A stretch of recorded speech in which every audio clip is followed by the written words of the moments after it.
Nagbabalik po muli ang inyong lingkod at nagbabalita ng mga balitang dapat nating malaman dito sa ating bansa. Ito ang Balitang Pambansa. Atin ngang matutunghayan sa channel na ito kung ano ang nangyayari sa loob ng ating gobyerno at syempre tumutulong na rin sa ating mga mamamayan na malaman ang katotohanan dahil mayroon tayong karapatan na malaman ang tunay na nangyayari sa ating bansa.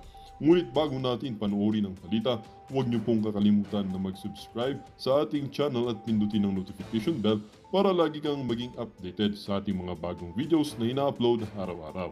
At sa ating mga solid viewers naman dyan ay maraming salamat naman po sa walang sawang pagsuporta. At syempre, huwag din pong kakalimutan mag-iwan ng like at i-share ang ating mga videos. At kung mayroon ka naman pang opinion, ang ating comment section ay bukas para sa inyong mga hinaing. Ito na nga mga kaibigan, ating panoorin ang buong video. Salamat po muli and God bless!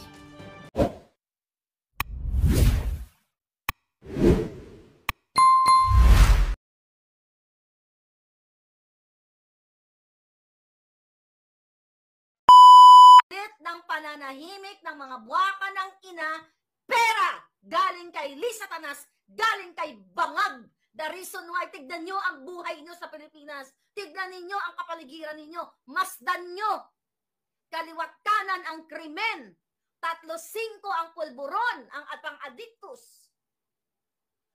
My God, sabi ni BF siya, so what if monetize? Exactly, ikaw ba, barbers, ang nagbabayad? Samantalang ikaw, monetize ka sa pangalan ng pera ng bayang hayop ka.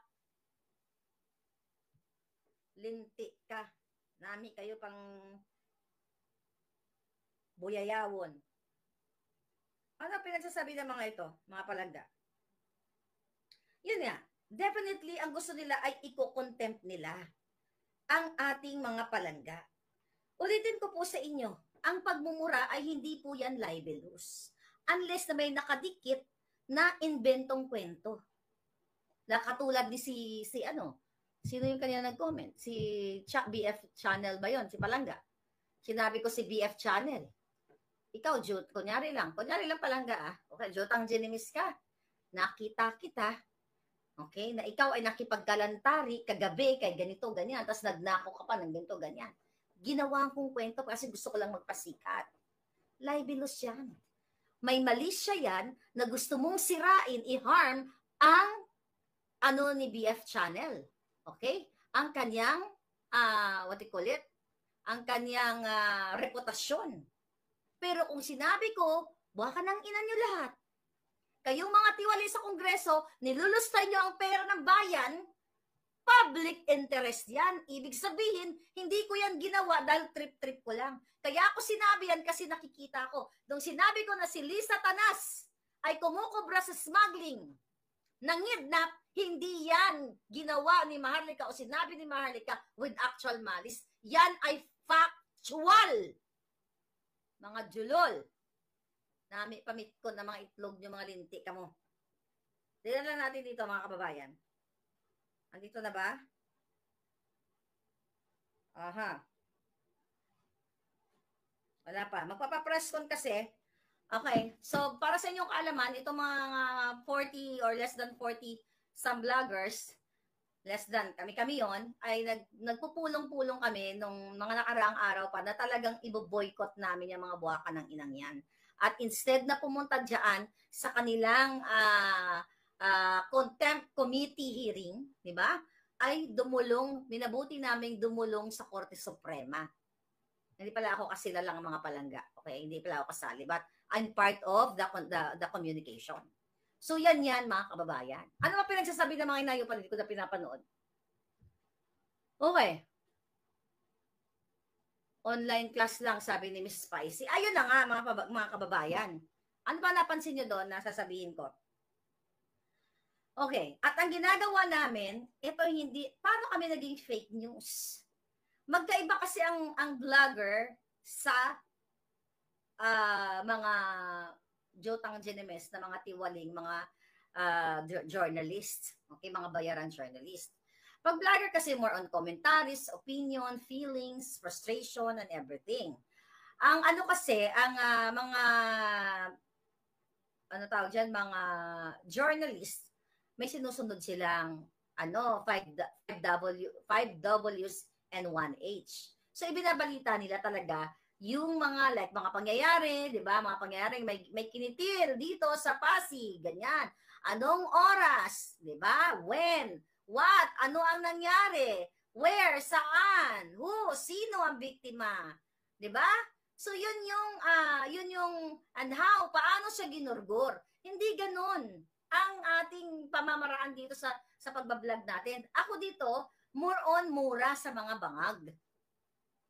Okay? Although I studied journalism, pero hindi yan ang practice ko. Ang practice ko ay jutang ginimis journalism. That's my feeling, my opinion, para isalaksakin kayo ng mga pananalita ko, baka sakaling mahiya kayong mga hinayupak kayo. Ano daw? May nabisto at may attorney na nakakaya sa Ateneo de Manila University College daw na nagpo-promote ng kanyang party list. Nag-party list? Ano nag-party list? Hindi ko pa napanood. Okay. Abante ng nagkakalat sa Congress, sabi ni Josephine Madrigales. Nagkakalat nga. It hurts naman sa mga julol na buhaya, sabi ni Lorna Andales. Mas nasasaktan kasi, hi Ricky Mimay, I love you to may palangga. Yun kasi ang ginagawa. Nasasaktan sila. Tingnan ko lang dito. Okay? Nasasaktan ka sila kasi totoo. At yung mga sinasabi niyong, ganito kasi yan eh. Ikaw abanting julul ka. Diba? Galit ka pala minumura. Sabi niya ang mura, libelous. Bakit naging libelous ang mura? Ba't hindi ka nag-file ng case? Diba kung sa tingin mo, kriminal ang ginawa sa'yo na pagmura, di mag-file ka ng case. Ang dami mong pera. Pastor ka lang, ang dami mong baril, ang dami mong mga sasakyan, ang dami mong mga propriedad. Saan galing yan? Galing lang ba yan sa abuloy? May nagsisimba pa ba sa inyo? Dapat nga kayo ang magpaliwanag eh. Minura ka, libelous ba yan? Ang VO mo. Jutang genimis ka. Nasuplak ni Kong Marcoleta ang attorney. Bago ba yan? Ano sabi? Ano sabi ni Kong Marcoleta? Nasaktan si Dandan Suy, si Buho Badero yan. Kaya pati vlogger na po na niya, sabi ni Maria Lourdes Villaferber. Yun na nga. Kasi ang unang talagang sinabi nila, kaya nila pinatawag kasi daw minumura natin sila. At tayo daw ay narko at pogo. Putang na nyo. Sinabi ninyo, nakakaya kayo, ilabas nyo kung sino sa amin ang kumita o binabayaran ng narko at pogo. Kasi nagsalita kayo ng ganun, kayo ang fake news. Factual ba yan, barbers? Sigurado ako, kung meron kang ebidensya na kami ay narko o pogo, whatever ang mga kasinungalingan nyo, inilabas nyo na yan.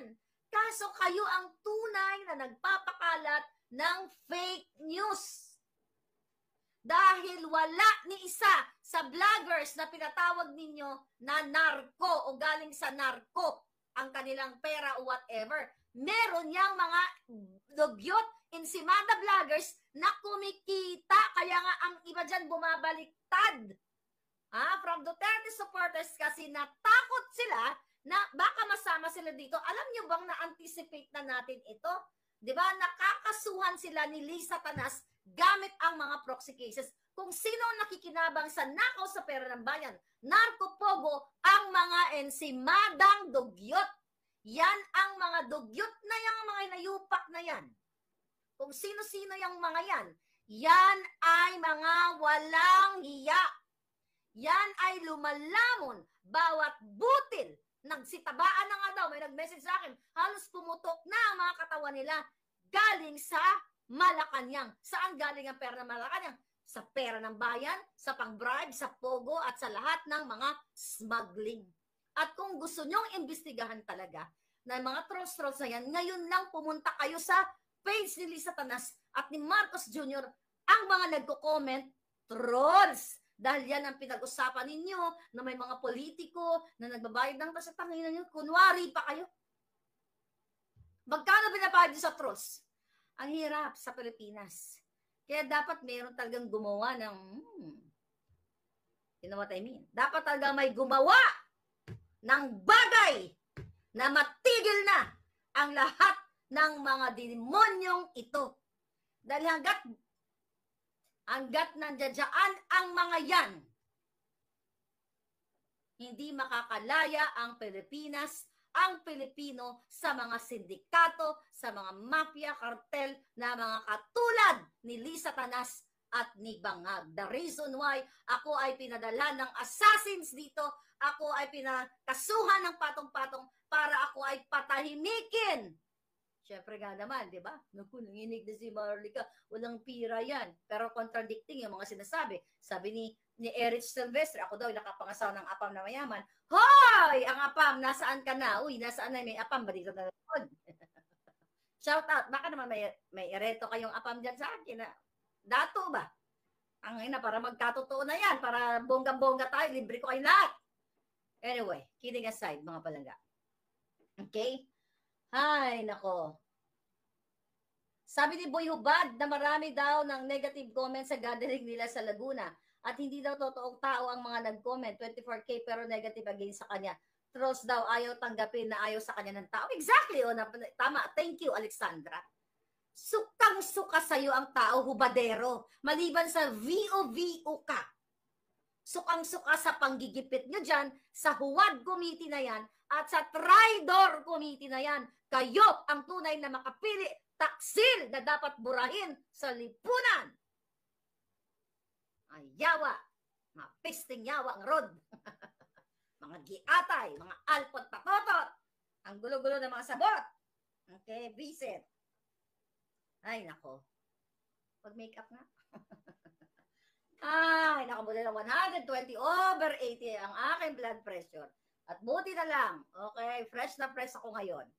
Anyway, mga hitad. Mary Lou Fukahuri. Di ba? Masupot. Gusto mo tuliin kita? Ha? Pabadero, baka hindi ka patuli. Baka kung gusto mong gupitin ko yung putotoy mo. Oh. Di ka tuli, ano? Galit na galit kayo kay Maharlika. Oh, di ba? Banggit-banggit yung Amerika. Iba kasi yung batas sa Amerika. Sa Amerika kasi, kahit pa paano dito, may hustisya. Hindi ginagamit ng mga politiko dito ang katulad ng ginagawa niyong panggigipit. May mga ganun din, pero hindi rampant katulad niyo. Mga balat sibuyas, mga balat balat demonyo. Ayan. Oh. Masyado kayo galit na galit. Bakit? Gumawa kayo ng tama. Huwag kayo magnakaw. Huwag kayo bumili ng Rolex, ng Hermes, ng artista band at kung ano-anong mga material na bagay gamit ang pera ng bayan. Gamutin nyo ang mga taong may sakit. Ibigay nyo ang mga pera para sa kanila. Tignan mo mga PhilHealth, siniro budget yung mga walang hiya kayo. Yung mga baku-bakong kalsada, i-repair nyo. Imbestigan nyo ang 5,500 control. Lahat. Hindi kayo makakatikim ng mura sa Pilipino. Kaya kayo namumura kasi mga tanginan nyo. Visit. Kulang pa nga yung mura ko sa inyo. Okay. Sabi ni Waray Pinay Explorer, si models, tinira yung mga DDS. Ayun, tiyan mo, puputok na. Nakita ko bago ako nag-vlog. Parang puputok na eh. Diba? Sa kaya kumuha ng nilamon yun. Diba? Puputok na. Parang buhaya. Oh, yan. Siyempre magkakakampi ang mga yan. Diba? Kunyari, oh, yes, kung your honor, tangina, wala mga dishonorable. May honor ba kayo? Anong honor? Hindi ba kayo, ikaw kausapin niya kita, ikaw linti ka nga Paduano, kaya balita ko Ilonggo ka. Nakahuluya ka nga Ilonggo. Anong ginapakaon mo? Hoy Paduano na Alex Bongkayaw Brigade, na kayo ang gumugurgur sa mga military nung panahon na yon. Anong ginapalamon mo sa sang mga pamilya mo? Galing ba sa nakaw sa bayan? Nalinti ka? Nami nga pitpiton ang pisot mo. Pisot lang kasi gamay. Para nakita ko, no? Nami butangan sang luya ang pisot mo para magkisi-kisi ka nga linti ka. At ikaw, hubadero, ano ba may pagmamalaki mo? Ano ba pagmamalaki mo kung di ka bubuhan mo? Sino pa? Sino pa yung mga nando doon? Yung very busy. Ikaw, barbers, ano pagmamalaki mo? Gusto nyo, partida 4 kayo lahat? Mag-boxing tayo? Hindi ko na magpipitigil ko yung mga pisot nyo eh. Mga pisot nyo hindi tuloy. Ang ina nyo eh. Pichikoroy. Ano sabi ni Lemon Lush? Pichikoroy. Kahuluya sa mga Ilonggo, kahuluya. Oh, ayan. Sabi ni Emily, mga walang iya kayo. Oh, yung mga rebelde, ay mga gumurgur ng tao, pinaglalabas sa kulungan para mag-resource person. Protektado nyo pa, mga walang hiya kayo. Tapos mga vloggers, my God, obvious na obvious kayo, mga gunggong. Kasi kung fair kayo, may mga vloggers na hindi politika, kung ano naman pinagagawa dyan. Mga naguhubad. Mga naguhubad, pinapakatay mga suso. O, sino yung mga naguhubad dyan? Sino-sino, magbangalan nga kayo dyan, mga influencer na wala nang ginawa kundi magkisi-kisi ng suso nila, ng putay, ng bilat nila, kung ano pa man. Hindi nyo pinatawag yan? Ayan, nakakasira yan ng kinabukasan ng mga bata. Diba? At least kami, like ako, may nanonood bang bata sa akin? Wala. Na mga minor de edad. Pero doon, sa mga nagpapakita ng suso, ginauyog-uyog ang mga suso nila, ng mga linti. Bad influence sa mga yan. Yung mga scammer na nagbibenta ng kung ano-ano, yan dapat ang mga hinahabol nyo. Hindi yung mga vloggers na katuwang na mga Pilipino na nagpapahayag na kayong mga kawatan kayo ay salot sa bayan. Diba? Gusto nyo ba yan? Yung budget, sabi nga ni Girly Grand Floor, uy, taga-diin ka, Ilongga ka palangga? Si teacher, si Ma'am Grand Floor ng music, kilala mo ba?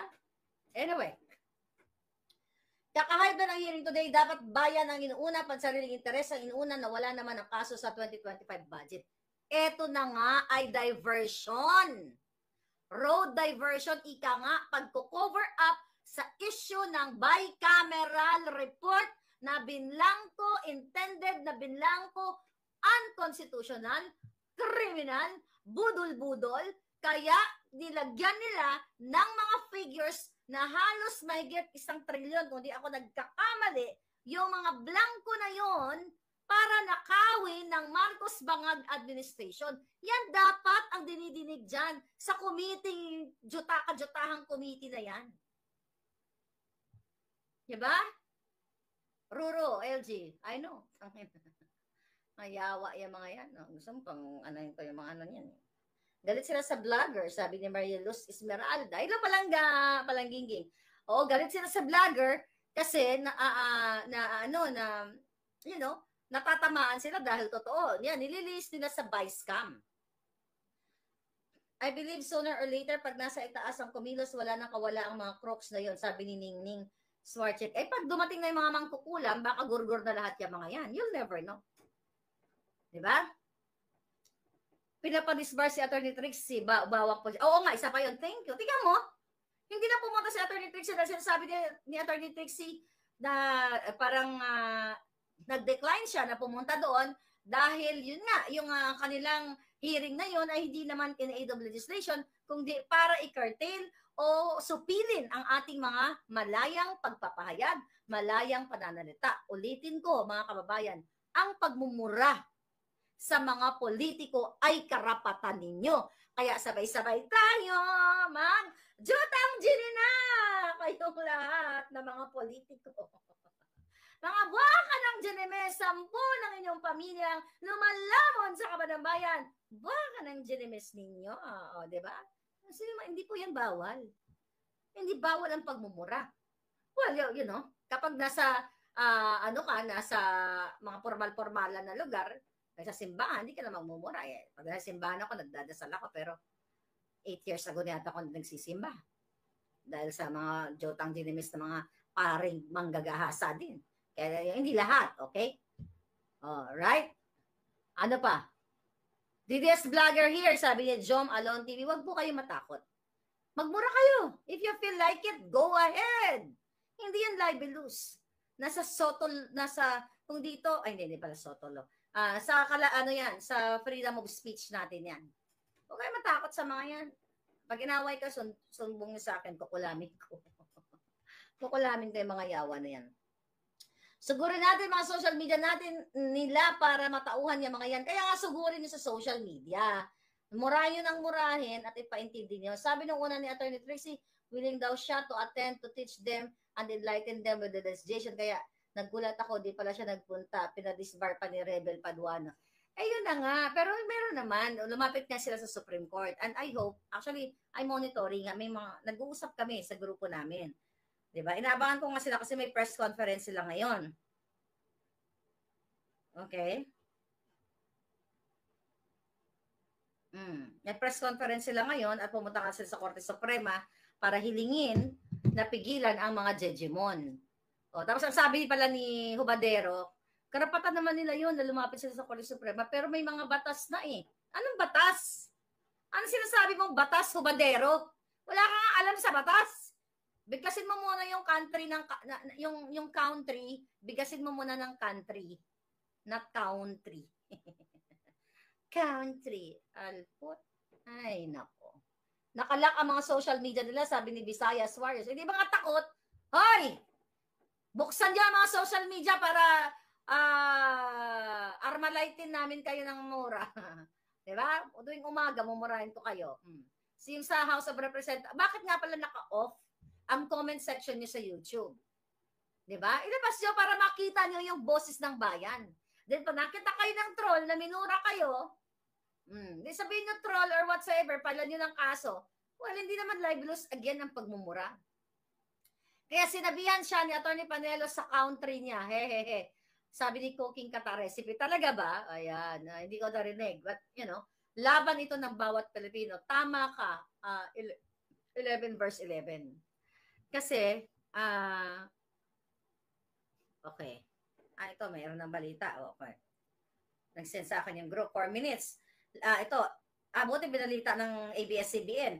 Vloggers and social media users who refused to attend the hearing of the House Representatives turned to the Supreme Court to file a petition questioning the proceedings which they say violate the rights to free speech. Yun nga yung pinag-usapan namin. At ano ni si Attorney Glenn Chong? Okay, good.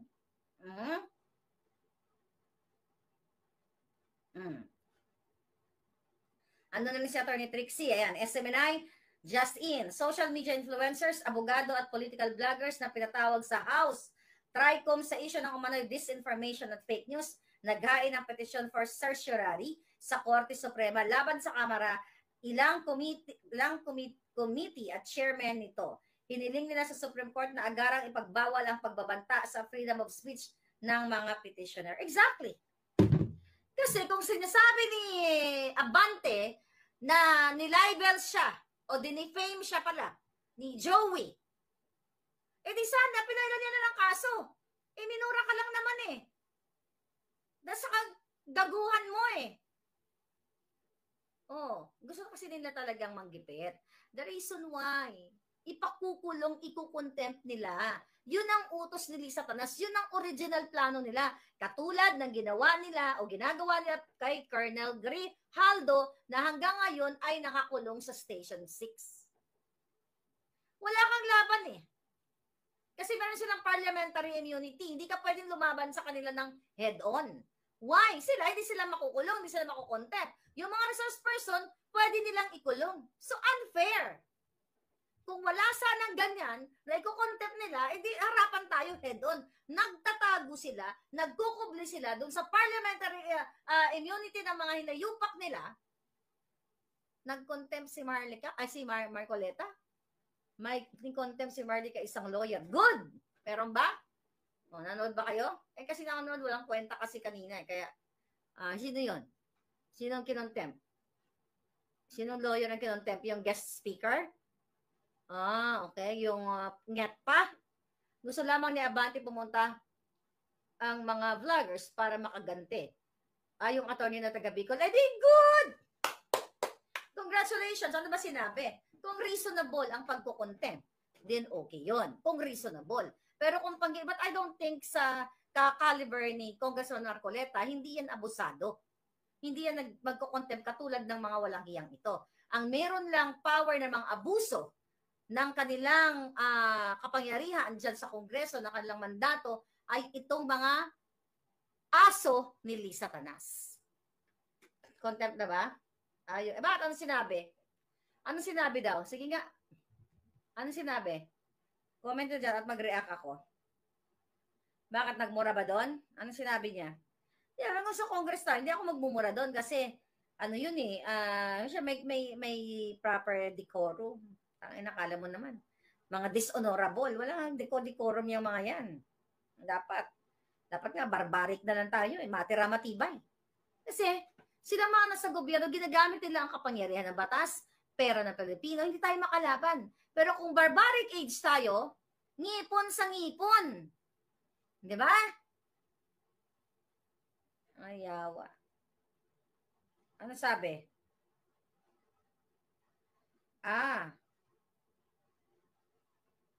Attorney Enzo ginisa ni Marcoleta dahil ata dito sa vlog na ito. Ano sabi nito? I suggest na bastusan akong bastusan. Okay, bakit? Ano mga ano na dito? Oh. Mga imbitado sa house. Si Jason sa wala din doon. Sino to mga to? Okay, tingnan ko muna to. Number 18 ako sa balot.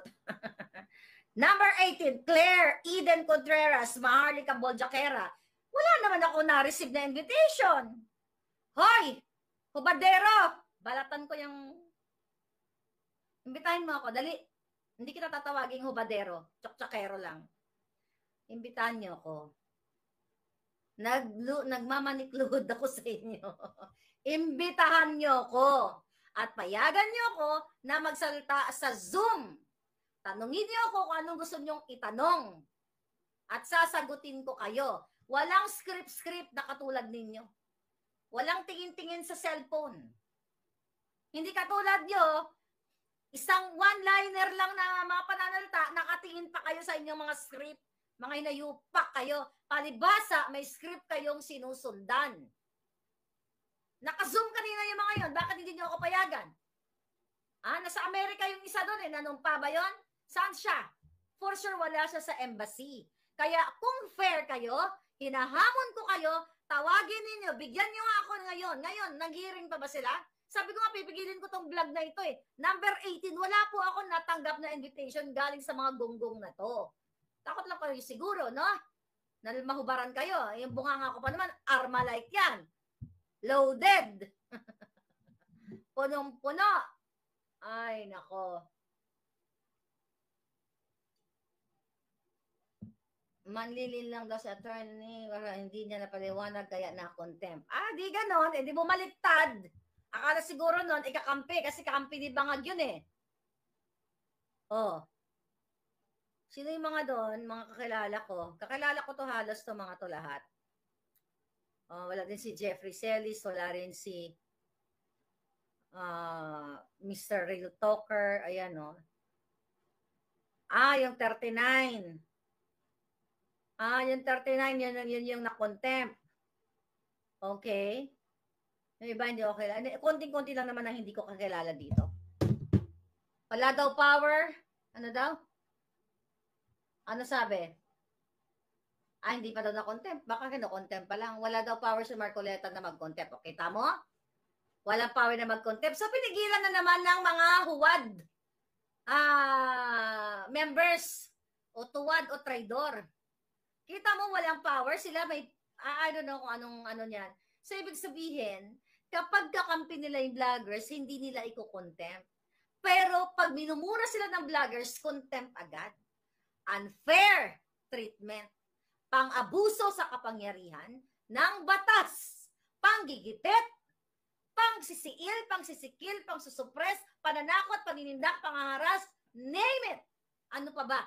Mga palangga. Ano pa ang pwedeng ibato sa mga hinayupak na yan?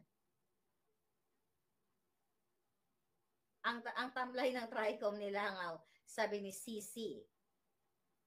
Okay? Sa Atty. Glanchong, nandoon sila sa Supreme Court. Yes, I know that nag-usap kami. Yes, nag-file nga, sabi ni G. de Venegracia. Yes, nag-file nga sila ng petition for certiorari nga para pigilan itong mga janimal na ito, sabi ni Vintage Hunter. Silent follower from Thailand, sabi ni Pretty K. Vasquez. Thank you palangga. Hinahanap nila kanina sino daw anong paglilinang na sinasabi ni Marcoleta? Ano sabi? Mom, I love you. O, sabi ni Romel Silore, I love you to may palanda. Mag-press con daw ata sila. Nag-press con na ba sila? Nagmo-monitor ako dito yung ating mga kakampi. Okay. Hindi. They're still papunta doon. Hindi pa sila nagdatingan. Okay. Si MJ dumating na. Okay. Si Tio. Si Cathy nandoon na pala. Si Agent Morales. Ito. Sinend sa group namin. Ayan sila. Andyan na. Si Mark. Ayan. So, nandoon sila. So, ito mga, siya kilala ko lahat ng mga to. Si John Abines. Si Attorney Trixie. Ayan. Kakilala natin to lahat ng mga taong ito. Ay, nako. Mga palangga. Kumakain na po sila sa Max. Okay. One-sided sila, sabi ni Real Woo. Number 18, sabi ni Osman Cotel, number 18 ako sa listahan. Pero wala po akong invitation galing sa mga Hudas. Right? Then Scorpion, okay, San, may person sila now, sabi ni Sans. Okay, nag-live na ba si Cathy? Anyway, yun lang ang gusto ko sabihin sa'yo. Hindi po tayo pasisira. Ito mga, can you do something? May nag-message sa akin, nasaan na daw yung mga brusko. Ay, nako, ayaw ko sa inyo mga brusko. Ayaw nga nilang kampihan, ayaw nga nilang magsalta laban sa paggigipit kay Colonel Grijaldo. So, ano expect natin? Expect na lang natin na sa petsa 5, kahit anong buwan, o petsa 5, alas 5 ng hapon, alas 5 ng umaga, or May, o whatever, basta may 5. Anything na may 5, baka magurgur na yung mga ay mo, babala na bibig namang walang yan. Di tipid na tayo. Tipid na yung ngangabels ni Marlica. Alam nyo, may karma ang lahat. Kumakain sila Attorney Trixie, sabi ni Beautiful Life. Nandyan ka ba palangga? May karma ang lahat. Lahat yan. Papasukan natin lahat ng ninakaw. At sisiguraduhin ko, pag ako ang presidente nyo,